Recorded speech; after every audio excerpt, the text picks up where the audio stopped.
देवरानी जेठानी के बीच फंसी बीच की बहू। देखो, मैंने कहा ना, ये ऐसे नहीं ऐसे अच्छा लग रहा है। तुम्हें समझ क्यों नहीं आ रहा? अरे नहीं, ये यहाँ पर नहीं बल्कि यहाँ पर अच्छा लग रहा है जेठानी जी। देखो, मैं तुमसे बड़ी हूँ, इसीलिए तुम्हें मेरी बात माननी चाहिए। जो गलत लग रहा है उसके लिए मैं आपकी बात क्यों मान सकती हूँ? पहले ये तो बताओ। अच्छा, अगर ऐसी बात है तो ठीक है, मैं अभी पारुल को बुलाती हूँ। वो बताएगी कि ये फोटो यहाँ अच्छी लग रही है या फिर इस दीवार पर। हाँ, वो बीच की है, वो ही अब सही बताएगी। दोनों देवरानी जेठानी पारुल को बुलाना शुरू कर देती हैं। जेठानी जी, जेठानी जी, कहाँ हो आप? जरा यहाँ आना। अरे पारुल, कहाँ है तू? जल्दी से यहाँ आ। देख, इस देवरानी को समझा, इसको कोई भी बात समझ नहीं आती। तभी वहाँ पर पारुल आती है और अपनी दोनों देवरानी और जेठानी के बीच की समस्या को सुनने लगती है। ये घोड़े की फोटो है, मैंने इस दीवार पर लगाई है। बताओ कैसी लग रही है? ओहो, ये देखो ना, ये घोड़े की फोटो यहाँ पर नहीं बल्कि यहाँ पर अच्छी लग रही है। पारुल दोनों तरफ की बात सुनकर उस घोड़े की तस्वीर को उठाती है और उठाकर घर की चौखट वाली दीवार के ऊपर लगा देती है, जहाँ वो बहुत प्यारी लगती है। मैंने अक्सर देखा है कि लोग ऐसे घोड़ों की तस्वीर अपने घर की चौखट के ऊपर लगाते हैं। ये सुनकर देवरानी और जेठानी दोनों ही संतुष्ट हो जाती हैं। हाँ, ये तस्वीर यही ठीक है। हाँ पारुल, तुमने तो समस्या ही खत्म कर दी। संगीता और रिया उसके बाद अपने कामों में लग जाती हैं, जिसके बाद देखते ही देखते रात हो जाती है। रात के समय फिर से देवरानी और जेठानी में लड़ाई शुरू हो जाती है। मैंने बिल्कुल परफेक्ट दाल बनाई है। आपको तो हमेशा ही मेरी सब्जी में नकल निकालनी होती है, क्योंकि आपको पसंद नहीं है कि कोई मेरी तारीफ करे। हे भगवान, एक तो दाल में नमक कम है और सही चीज तुम्हें बता दूं तो तुम्हें हमेशा मिर्ची लग जाती है। यहाँ तो भलाई का जमाना ही नहीं है। वे दोनों इस बात पर लड़ना शुरू कर देते हैं। तभी उनकी आवाज सुनकर उनकी सास वहाँ आ जाती है। ये क्या, तुम दोनों फिर से बहस करने लग गई? जब देखो लड़ाई करती रहती हो।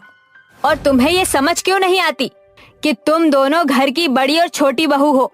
एक दूसरे की सुनकर चल लिया करो। पता नहीं क्यों हमेशा जेठानी जी को मुझसे ही परेशानी होती है। देखो ना माँ जी, मैंने तो दाल अच्छे से बनाई है, लेकिन इन्हें इसमें नमक कम लग रहा है। अरे इन्हें सिर्फ मुझसे ही दिक्कत होती है, बीच वाली को तो ये कुछ भी नहीं बोलती। हाँ, तो बीच वाली बहुत समझदार है, तुम्हारी तरह नहीं है।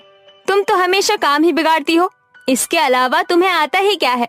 अगर ज्यादा ही दिक्कत हो तो चलो, मैं बीच वाली को ही बुला लेती हूँ, वो अभी बता देगी इसमें क्या कमी है।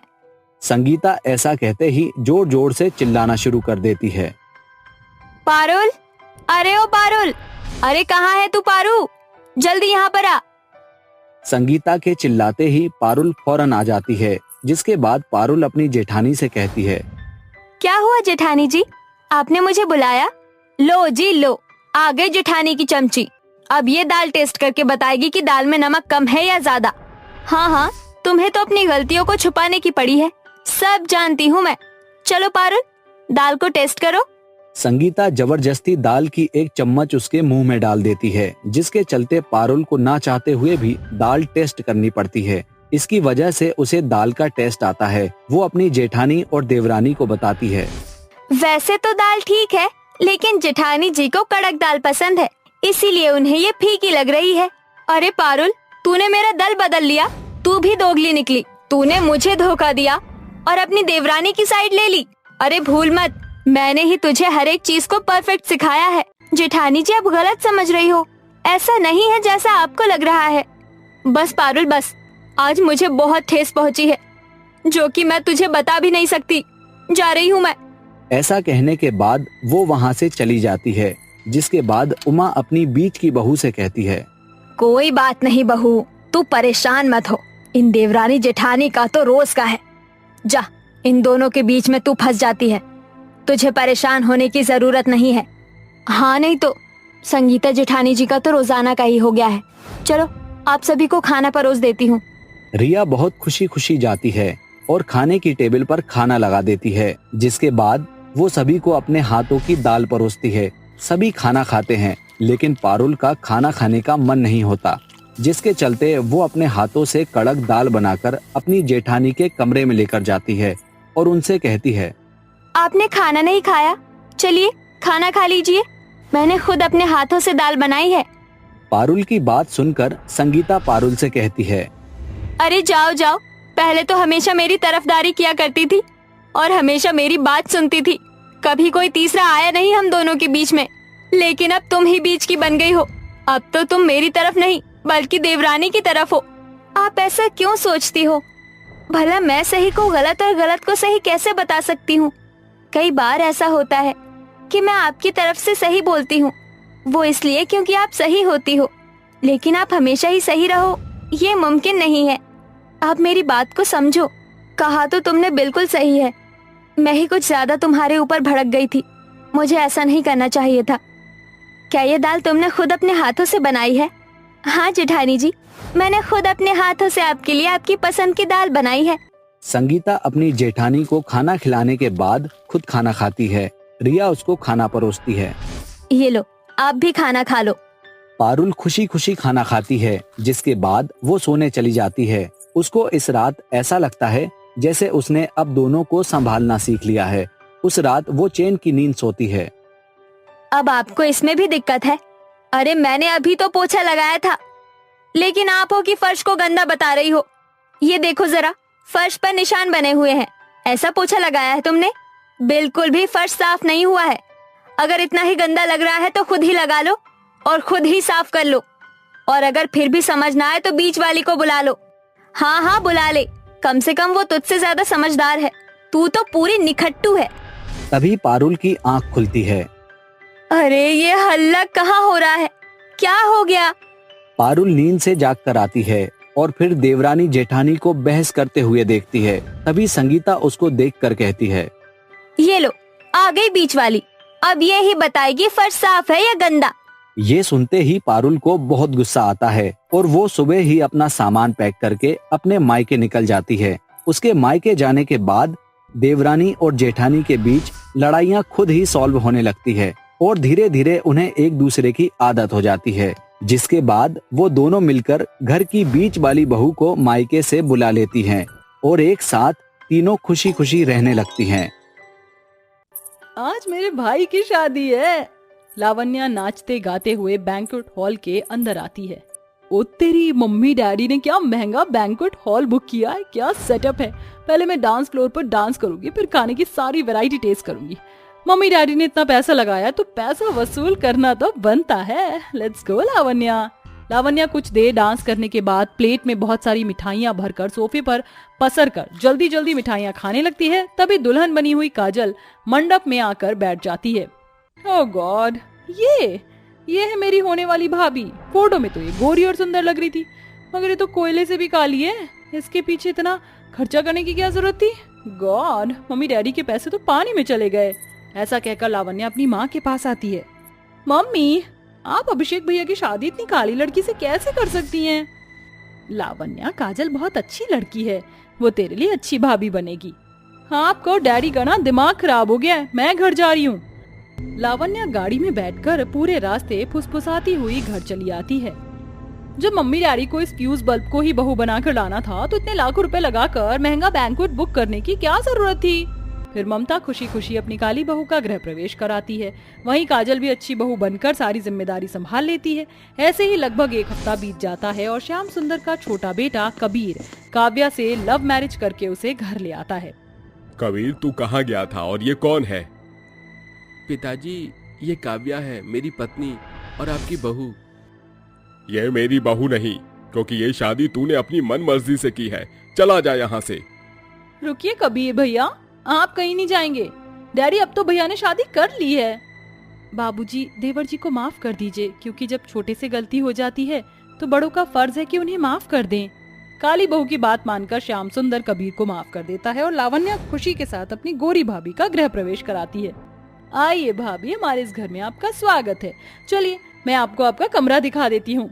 ये रहा आपका कमरा काव्या भाभी। पता है, आप डिट्टो वैसी हो जैसी भाभी मुझे चाहिए थी।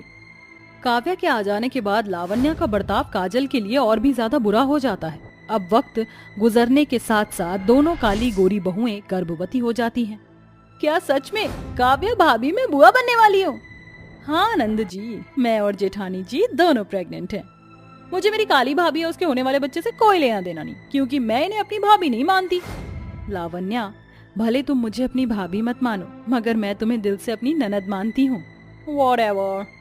गर्भावस्था के दौरान काजल को बहुत ज्यादा उल्टियाँ होती हैं, जिसे देखकर ममता कहती है, काजल बहू, तू ठीक तो है? नहीं माँ जी, मैं बिल्कुल भी ठीक नहीं हूँ। मुझे सुबह से 7-8 बार उल्टियाँ हो चुकी हैं, चक्कर भी आ रहा है। बड़ी बहू, तुझे मुझे बताना तो चाहिए था। तू ठहर। लावण्या, ओ लावण्या बेटी, यहाँ आ। हाँ मम्मी, कहो। लावण्या, तेरी भाभी की तबीयत बिल्कुल ठीक नहीं है, इसे लेकर हमारी गायनोकोलॉजिस्ट के पास चली जा, और आज से मेरा ये एटीएम तू रख। तेरी दोनों भाभियों को दिन चढ़े हुए हैं, ऐसे में प्रेग्नेंट औरतों को बहुत कुछ खाने पीने का मन करता है, तो तू ला दिया करना। ठीक है मम्मी, मैं ला दूंगी। चलो काजल भाभी, मैं तुम्हें डॉक्टर के पास ले चलती हूँ। लावण्या कंजूसी करते हुए अपनी भाभी को लेकर एक खैराती डिस्पेंसरी में लेकर आती है, जहाँ कई सारी गरीब गर्भवती औरतें खड़ी होती हैं। अरे ओ मेरी काली भाभी, अब क्या इनविटेशन देना पड़ेगा? जाओ, जाकर लाइन में लग जाओ। नंद जी, ये लाइन तो बहुत लंबी है, पक्का माँ जी ने यहीं आने को बोला था। ज्यादा इंक्वायरी मत कर, समझी ना? ये पकड़ 10 रुपए, चेकअप करके घर चली आना, समझी? मैं और काव्या भाभी बाद में आएंगे, हमें कुछ काम है। पैसे बचाने के लिए कंजूस लावण्या अपनी काली भाभी को गायनोकोलॉजिस्ट के पास ले जाने की बजाय सरकारी डिस्पेंसरी में धक्के खाने को छोड़कर अपनी गोरी भाभी के लिए शॉपिंग करने निकल जाती है। बेचारी काजल कई घंटों तक कड़ी धूप में खड़ी रहकर अपनी बारी आने का इंतजार करती है। वैसे मानना पड़ेगा लावण्या, क्या बुद्धू बनाया तुमने जेठानी जी को। काव्या भाभी, मेरा बस चले ना तो मैं उस काली भाभी पर एक फूटी कौड़ी भी खर्च ना करूं, और वो 10 रुपए मैंने इसलिए दिए क्योंकि वो चलने लायक नहीं थी, बीच से फटा हुआ था।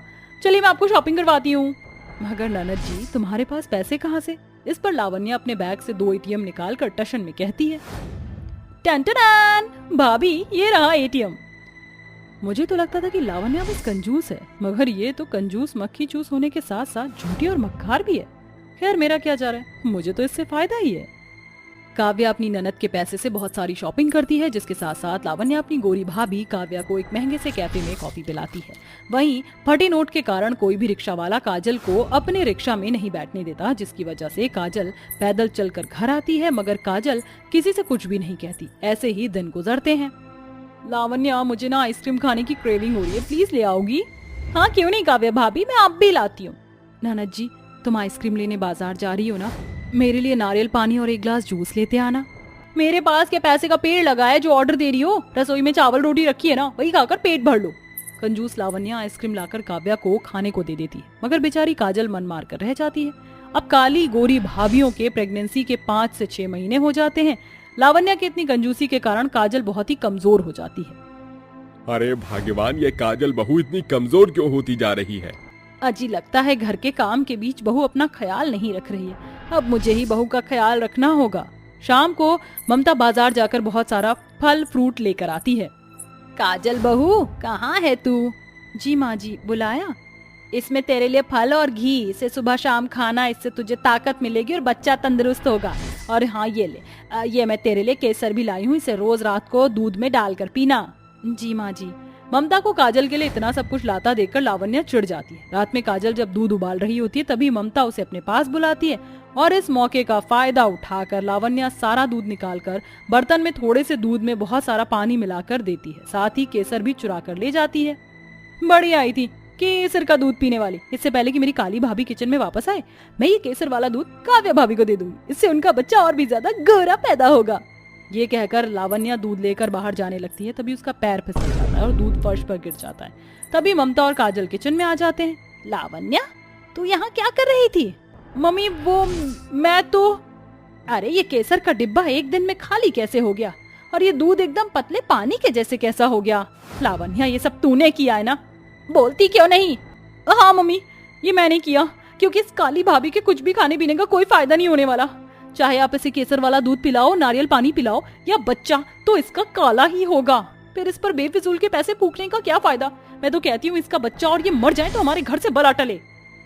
अपनी काली भाभी के लिए लावण्या के मन में भरी कंजूसी और नफरत देखकर ममता उसे थप्पड़ मारकर कहती है, मुझे नहीं पता था कि मेरी बेटी के मन में अपनी भाभी के लिए इतना जहर भरा है। देख इसकी शक्ल, तेरी कंजूसियों के कारण काजल बहू कितनी कमजोर हो गई है। कल को अगर इसे कुछ हो जाएगा तो क्या जवाब देंगे हम इसके पिताजी को? जानती भी है कि इसके पिताजी के कितने एहसान हैं हम पर। हमारे बुरे वक्त में उन्होंने हमारी मदद की थी, तब जाकर तेरे पिताजी का डूबा हुआ बिजनेस संभल पाया। गलती मेरी है जो मैंने तुझे काजल बहू का ख्याल रखने की जिम्मेदारी दी। माँ मुझे माफ कर दो, और काजल भाभी आप भी मुझे माफ कर दो। जिस समय में मुझे आपका ख्याल रखना था, खुश रखना था, मैंने आपको हर खाने पीने की चीज के लिए तरसाया। मैं बहुत बुरी हूँ।